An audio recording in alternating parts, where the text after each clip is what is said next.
Good morning. It's Jeffrey Christian. It's 10:55 in the morning of Tuesday, the 13th of May here in New York. I'm going to talk about gold and silver prices.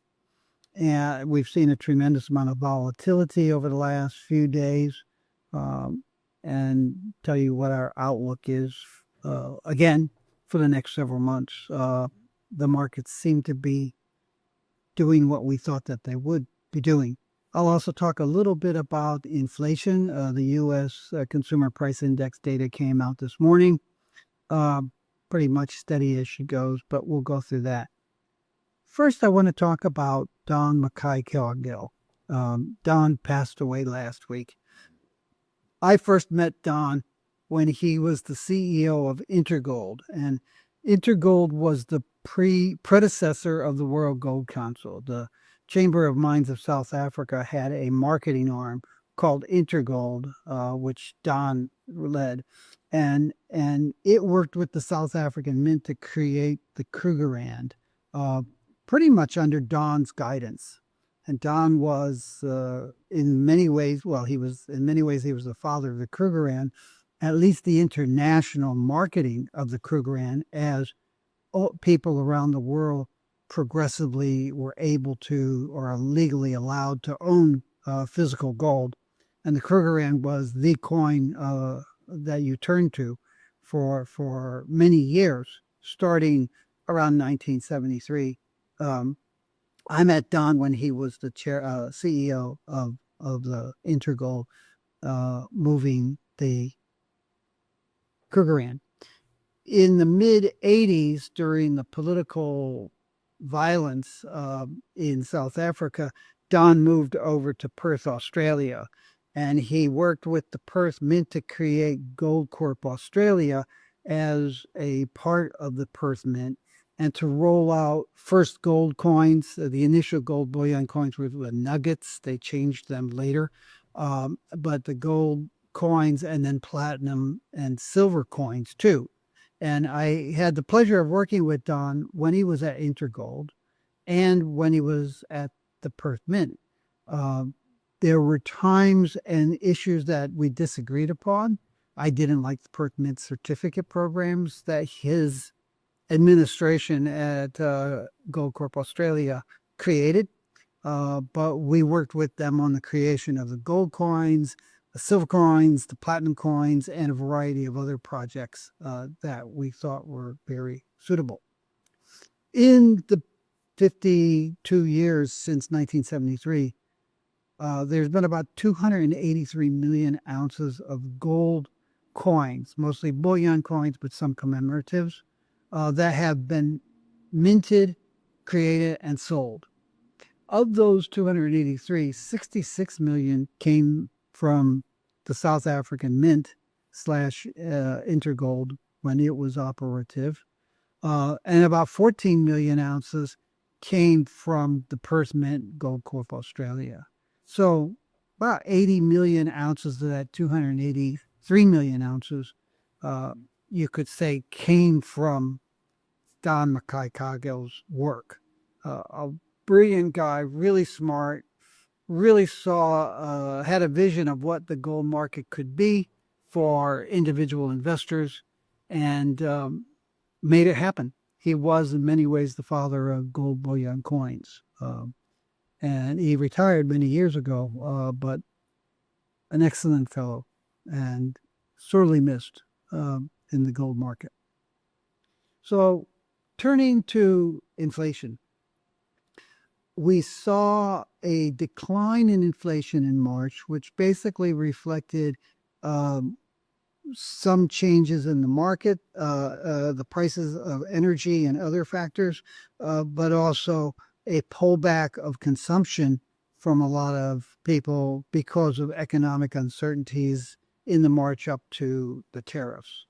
In April, we saw inflation, as the Consumer Price Index measures it, on a month-to-month basis, rise 0.2%.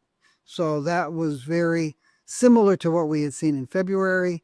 It was down from what we had seen in the previous 3 quarters, and it's really in line with what we saw in the third quarter of 2024. If you look at it on a 12-month basis, you can see that headline inflation, the blue line here, which includes the more volatile food and energy, continued to decline and got down to 2.3% year over year in April.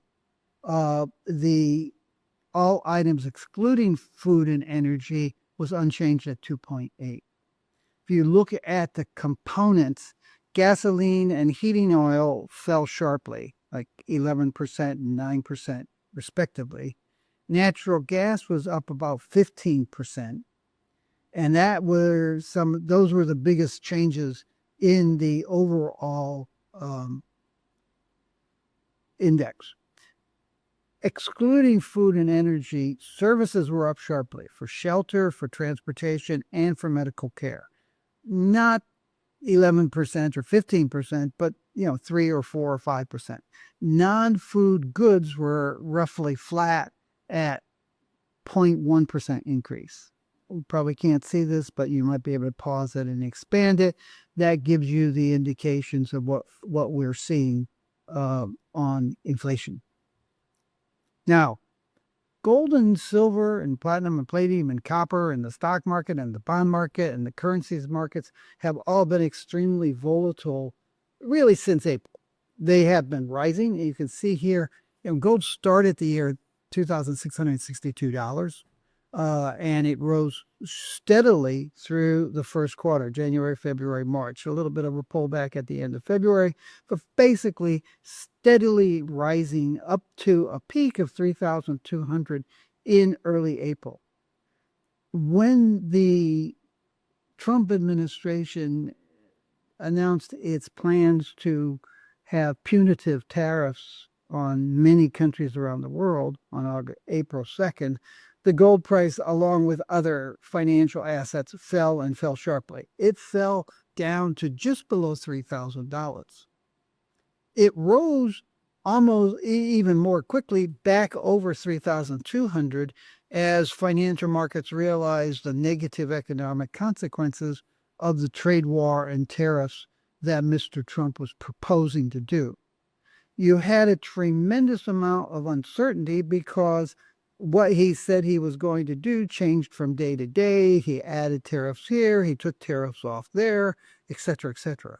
And you've seen tremendous volatility in the gold price really since the second week of April, between $3,200 and $3,500. It reached a record for $3,500. It fell sharply over the last 3 or 4 trading days, back down to just above $3,200. So you have all these people wringing their hands talking about how gold prices have fallen sharply and maybe this is the end of the bull market. But the reality is that gold prices fell sharply to a level that has never been seen before April of this year. Gold prices are at unprecedented highs. Now, today, the gold price is up. The last time I looked, let me just sort of see here. It's right now $3,249 for the June contract on COMEX. It got up as high as $3,270. So the price has risen back some, and you're looking at record prices. Now, you've got a lot of volatility. You've got a lot of political and economic uncertainties. Over the period Friday of last week and Monday of this week, you saw the Trump administration say that they had reached a trade agreement with China. That led to a sharp rebound in the stock market and contributed to the decline. You also had Hamas release on Alexander, the last American hostage there, and make indications that it was talking to the Trump administration, not the Netanyahu government, about trying to find a ceasefire and a humanitarian relief in Gaza. You also had some movement, or at least rhetoric, about having talks between Russia and Ukraine regarding the Russian invasion of Ukraine 3 years ago in February. So you had some expectations of reduced political tensions and economic tensions. Yesterday, as details came out, you could see that the Chinese-U.S. tariff agreement was just headlines and was far from anything concluded. And it was basically a 90-day, quote, ceasefire, except it really wasn't a ceasefire because the reductions in tariffs, both by the U.S. on imports from China and China for imports on the U.S., the reductions in tariffs that were agreed upon on the weekend keep those tariffs much higher than they had been prior to Mr. Trump starting the trade war. And it's only for 90 days. So what they basically said is, okay, the Trump administration's got a lot of fires it's got to put out. It has something like in excess of 140 court injunctions against things it's trying to do, not just with tariffs, but with everything else that it's trying to do. It's on the back of its feet. It's finding increased opposition to some of its policies and practices that it wants to impose on the part of Republicans in the House and the Senate. There's some balk about the tax reductions for wealthy people and corporations. They are wrestling with whether or not they can have enough Republicans to pass this bill that's going to gut Medicaid and Medicare. Trump administration needs to rearm itself. And the 90-day agreement with China is simply giving itself a chance to sort of try to rebuild some balance there. Financial markets understand that. And while they're happy to see that these guys are talking or willing to talk, the reality is that a lot of economic and political problems remain and are likely to continue to be problematic, if not more problematic, as time goes by. So that means that the volatility may increase. A lot of things that were hoped to happen haven't happened. And the precious metals prices will respond in line with other financial markets going forward. Now, CPM Group has been projecting for some time that the gold and silver prices would rise sharply in the first 4 months of this year and then plateau and then move sideways in a very volatile fashion. For gold, we've been talking about $2,950 on the low end, $3,500, $3,600 on the high end for the period from April into August or September. And then we think by that time, the rearmament has happened and the political and economic problems continue and revive and concerns about that begin. You also will have the start of the 2026 congressional election campaign period coming on in August and September, and that will exacerbate markets and consumers' uncertainties and worries about the state of the United States government and the state of the United States economy. We did have financial figures come out for the U.S. Treasury yesterday, and you have in the first 7 months of the fiscal year, you've got a deficit in excess of $1 trillion. It's on pace to be more than $2 trillion by the time the fiscal year ends at the end of September.